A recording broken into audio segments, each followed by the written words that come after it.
Welcome to Vedic Counselor, where ancient Vedic wisdom meets modern scientific insight. All right, today we're going to look at the year 2026, but not in the way you might think. We're not just talking about another flip of the calendar. We're diving deep into an ancient Vedic concept called the Rudra Samvatsar, a year that is said to bring about immense, world-altering transformation. I mean, think about it. We all circle January 1st on our calendars, but what if the real New Year, the one that truly matters on a cosmic energetic level, isn't a fixed date at all? What if it's tied to the cosmic dance of the planets? That's the whole idea behind the Vedic calendar. So what's the deal with this cosmic New Year? Well, picture it like this. It's a giant reset button for the entire planet. A moment where the world's collective energy is predicted to shift in a really powerful, fundamental way. See, unlike the calendar we use every day, the Vedic New Year, which is called a Samvatsar, isn't static. It's alive. It actually moves with the planets, especially with Jupiter. And that means every single year has its own unique personality, its own flavor, all determined by the cosmic weather when it begins. So this word, Samvatsar, what does it actually mean? Well, it's 1 year in a huge 60-year cycle. You can kind of think of it like a giant wheel of time, where each year is its own distinct chapter that influences our collective karma and really sets the stage for what happens on a global scale. It's this vast, cyclical way of looking at history. Okay, so let's zoom in on 2026, because this isn't just any year in that big 60-year cycle. Oh no. This one has a very specific and very powerful name, Rudra Samvatsar. So let's get the key details down. According to the Vikram Senvat calendar, we're talking about the year 2083. It kicks off on March 19th, 2026. And the name? Rudra. Just knowing the date helps us kind of pin this ancient idea onto our modern timeline, right? So who's running the show in this cosmic cabinet?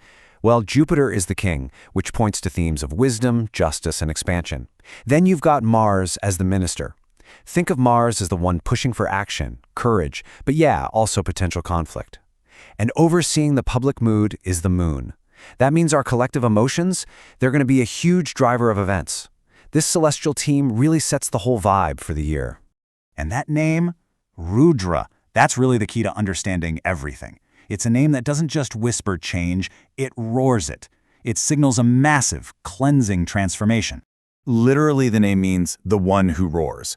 And Rudra is actually a form of the Hindu deity Shiva, specifically the part of Shiva that's all about storms and big, powerful change. But here's the thing. It's not about destruction just for the sake of it. The whole idea is that this force clears out everything that's false and corrupt to make room for what's right. You know, there's a phrase that just sums it up perfectly. The fierce wind of change clears the path for Dharma. See? It's not about random chaos. It's about a necessary, powerful clearing of the decks to bring back balance and righteous order. That's what Dharma is all about.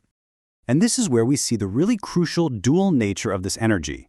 It might look fierce on the outside, but its purpose is actually seen as compassionate. It's about exposing corruption, getting rid of ignorance and ego, and the end goal isn't just destruction, it's total renewal. It's about pushing all of humanity toward a higher level of consciousness. Okay, so that all sounds pretty intense, right? But what does this powerful, transformative energy actually look like on a global scale? How does all this cosmic stuff translate into events down here on Earth? Well, the predictions suggest these effects are going to play out differently depending on where you are. For India, the forecast points to huge political shifts, a kind of spiritual rebirth with a boom in Vedic knowledge, and ultimately emerging stronger from it all. For the rest of the world, the focus shifts to things like geopolitical tensions and power shakeups, more natural disasters, and a pretty volatile economic reset. When you boil it all down, this whole period is described as a great cleanser. And the idea there is that, yeah, the process might be tough, it might be really difficult, but it's ultimately a purifying force for the entire planet. It's clearing the way for a whole new global order. So with all these predictions of major upheaval and change, you're probably wondering, what about us? On a personal level, how is someone supposed to navigate a year that's supposed to be this intense? The guidance really boils down to 4 key things. First, it starts with getting yourself grounded through daily spiritual practices, like chanting. Then, you complement that with actions, outward devotion and selfless service through charity. But honestly, maybe the most important part is the mindset. You have to be willing to embrace change, to practice letting go of what you can't control, and to really focus on your own purpose, your personal dharma. And that really leaves us with a powerful question to think about. This whole concept of the Rudra Samvatsar, it really challenges us to look at upheaval in a new light. Is it just a threat, something we should be afraid of? Or is it a really rare, powerful opportunity for a total reset, for renewal? As 2026 gets closer, the way we choose to see it might just make all the difference. If you found this video helpful, please consider subscribing to the channel Vedic Counselor. For personal astrology consultation, horoscope analysis, or Vastu consultation, you can contact us on WhatsApp 919219539215 or visit our website www.vediccounselor.com. Thank you for watching.